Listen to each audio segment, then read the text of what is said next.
Hey guys, welcome back to another episode of Filthy Builds. I feel kind of odd saying that out loud, but there you go. Bit of a milestone one, this one. 1,000 subscribers. 1,000 of you. Don't you guys have anything better to do? No.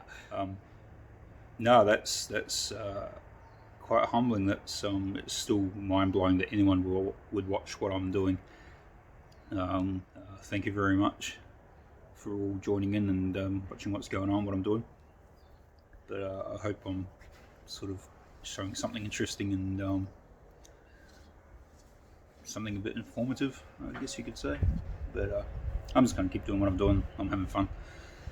So I mentioned in the last video that the wheels have arrived for the truck. They've come over from the States.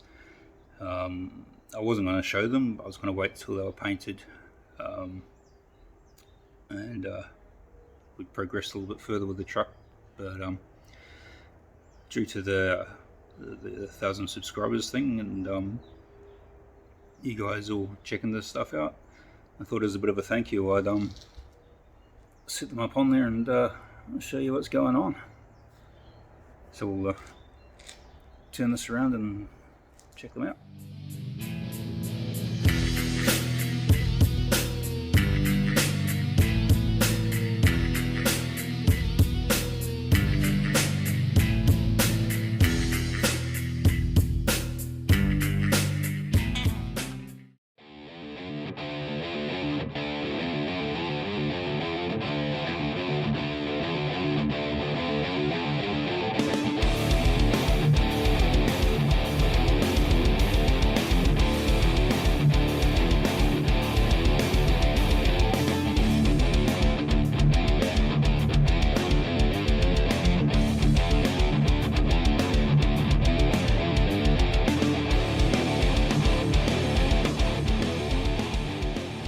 So up front we've got 20 by 8 D-towns, mob steel D-towns. They're a 4.5 inch backspace with a 245/35/20 on. I've had the guards on here and they fit really well. That can wait because that does look really cool. So I'll wait till those are painted and the wheels are painted and I've got the guards sitting on there and we'll show you those. But yeah, the wheels are going to be painted white as per the render that Toasty drew for me. Wimbledon white, the same as the lower half of the truck. And because they're such a big wheel, I went with the large dog dish caps, which is there's one on the rear, and the chrome trim rings. They had to have those. It makes a huge difference to the wheel. Not a hugely expensive option either. I think there was $60 US each, but well worth it with the difference they make. Moving back to these things. So these are 20 by 12, again with a 4.5 inch backspace. I thought with that backspace they'd have a really deep dish on them, but I forgot about the where the wheel goes into the mounting surface. It curves right and makes more sense when I'll show you on the other wheel. You can actually see under there how the wheel folds back in to the hub mounting area, but still that's a deep dish wheel, and I'm really happy with those. So that's the large Ford dog dish cap. I think I have to double check the price. I'll just put it here somewhere. How much they actually cost, the caps. But the trims and the caps did make a big difference to the price. But that size wheel there, that's only $350 or $380 US a wheel. The front ones were $280, I think, or $250. I'll put that here. And the shipping for the 4 wheels was $490 US, and customs slugged me 500 Australian for them. It wasn't a cheap exercise, but the other option was buying locally made wheels, or there's a place in Melbourne that makes wheels. I won't say the name, but pretty much every early truck that's got steel wheels, large steel wheels, runs them.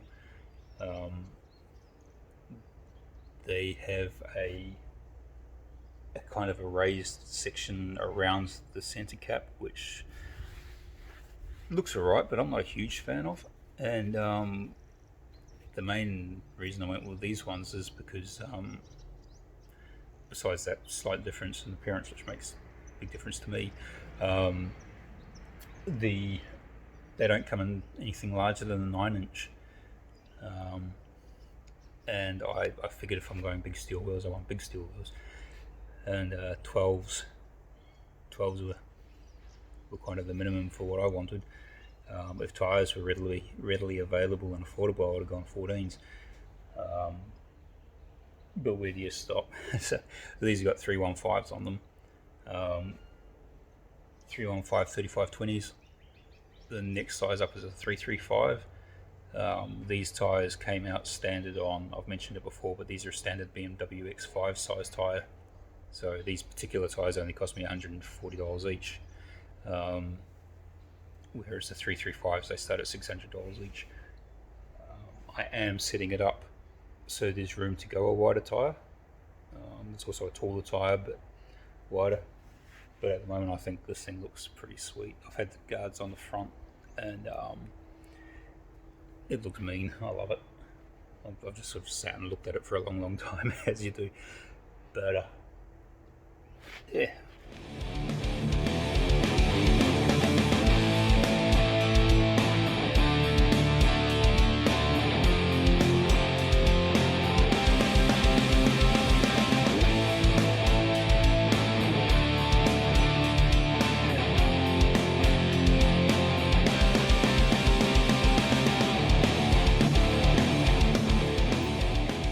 So I've dropped the tub on to double check with both the wheels and tyres on there the clearance, so I was double checking for measurements of the width of the axle housing, the diff housing.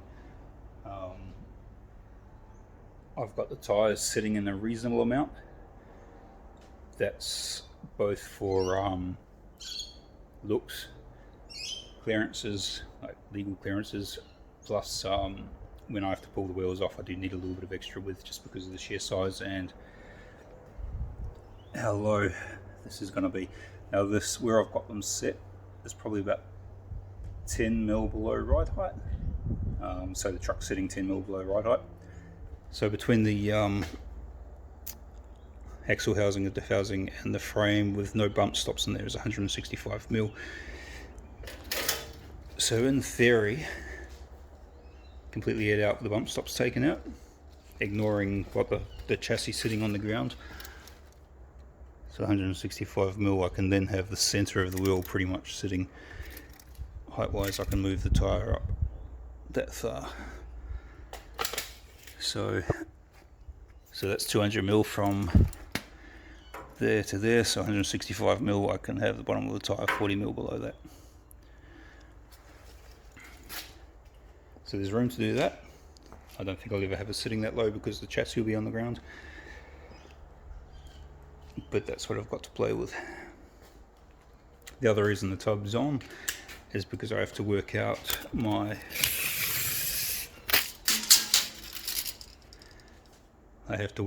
where my front cross member is going to sit, both for tail shaft clearance and how I'm going to mount the front of the bed.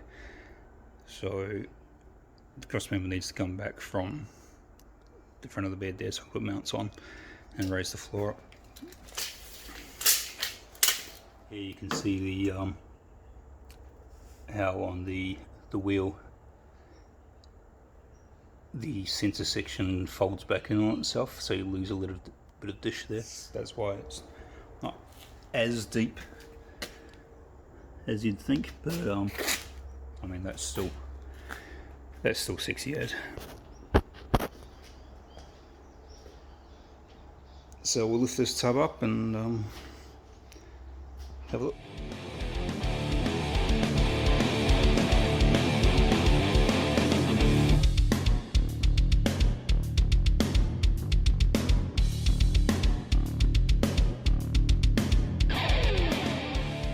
So with the tub off, you can get a better idea of why you can see why I didn't go with the airbags on the outside of the rails. It's kind of the best place for them is under there. Also a big thank you to Mark for the simple idea of, but very helpful idea of the studs on the bottom of the airbags. That makes it a lot easier to get under there. These brackets are all, I'm going to say finalised. They do need full welding obviously, but that's going to be done when the guys put on the floater ends. They'll have it in the jigs, so that'll prevent any warping in that. It doesn't look too flash at the moment, but once it's all welded up and cleaned up, it'll look a lot better. But it's more about function. So I've put a couple of little supports under there.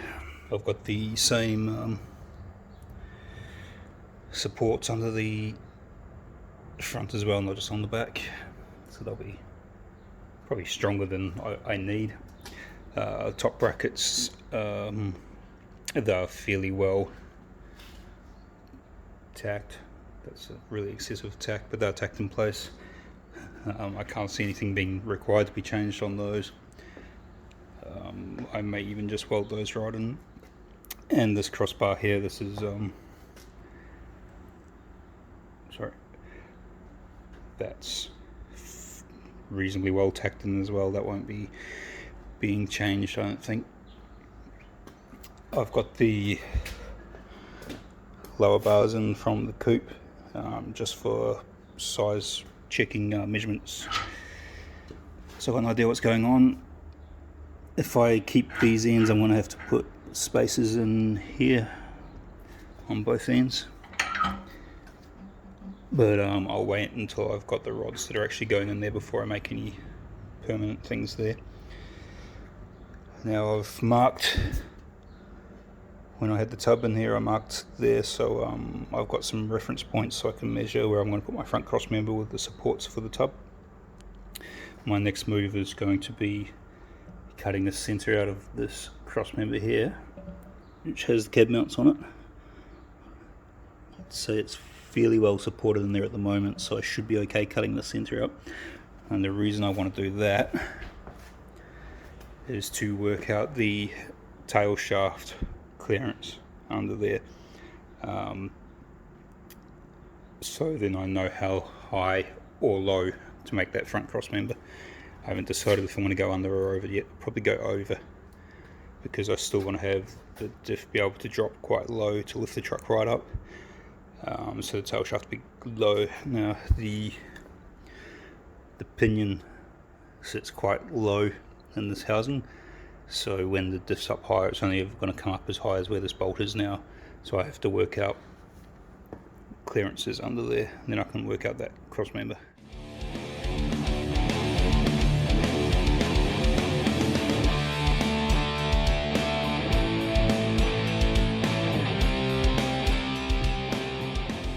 So last break when I was home, it was Easter, and I kind of stuffed up with the gas for the welder and picking up some other supplies. I couldn't go out and get anything. The first thing I did this break was pick up some gas for my welder so I can get all this stuff done.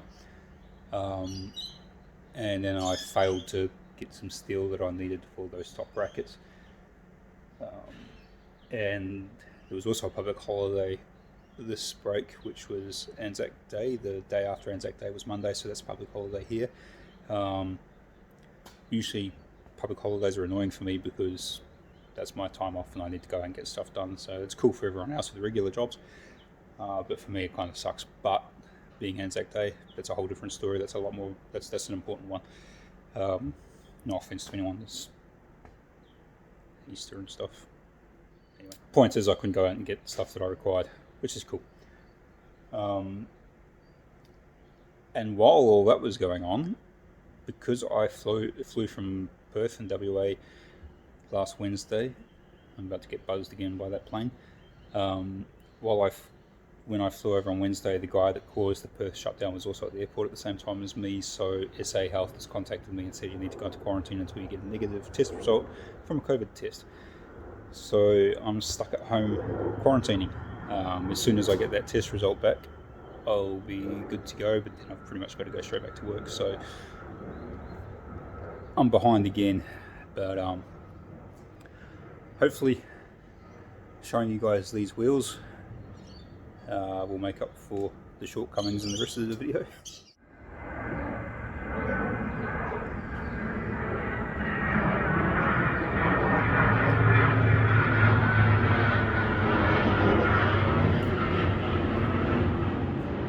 So after cutting out the cab mount cross member there, I've got the that bit of RHS sitting in the middle of the trans output. I've worked out the how high the pinion sits above this bottom bolt and below this top bolt, so when the axle tubes are up against the bottom of the rail there, the centre of the pinion is 25mm down from that bolt, sits out about 240 odd mils, but for this purpose I'm just measuring it off the centre off that. So then the centre, if I'm going a 3-inch tail shaft, then 1.5 inches up from here will be the top of the tail shaft.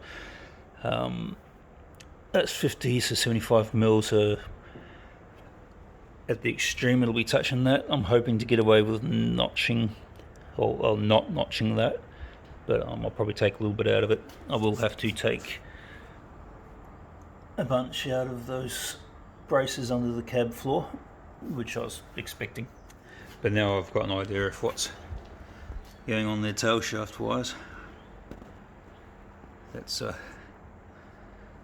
quite a rise there, but now I've got an idea of where that's sitting. I can start working on making a cross member to go across this.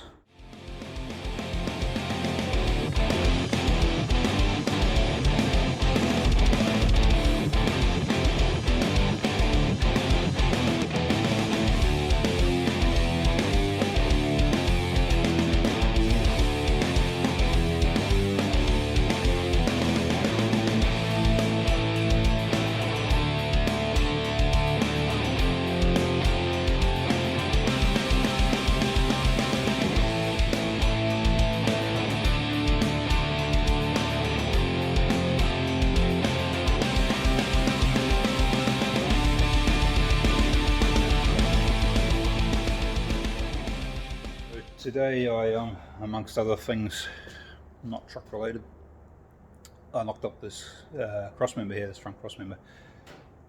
We'll have a quick look at that. So it's unfinished. I've still got to clean up the welds.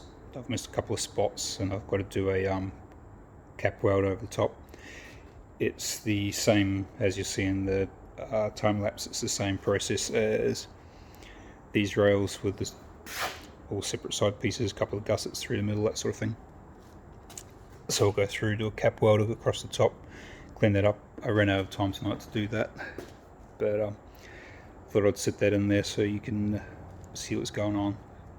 I started on another one that had a bit more of a curve in it, and it kind of looked out of place. So that one there, you can see here, it matches the same shape as the main rails there, so it kind of all ties in. It's sitting loosely in place. I can I've got to finalise that before I weld it in, obviously. Other than the cross member there, the last major job here is I've got to knock up something for the top arms of the triangulated forelink. I'm going to see what's available around for pre-bent brackets like McDonald Brothers or Mixer's Garage up in Queensland, Air Ride, all those guys. But I think I'll be making something up from scratch for these, which isn't an issue. It's nothing major. So I'll cut this one off here.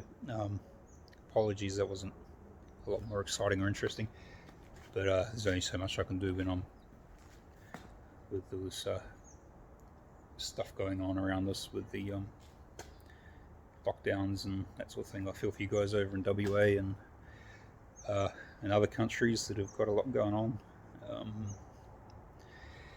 Yeah, it's a hard one. But on a brighter note, thanks again for the subscriptions. You guys following along, it's hugely appreciated. Yeah, can't thank you guys enough.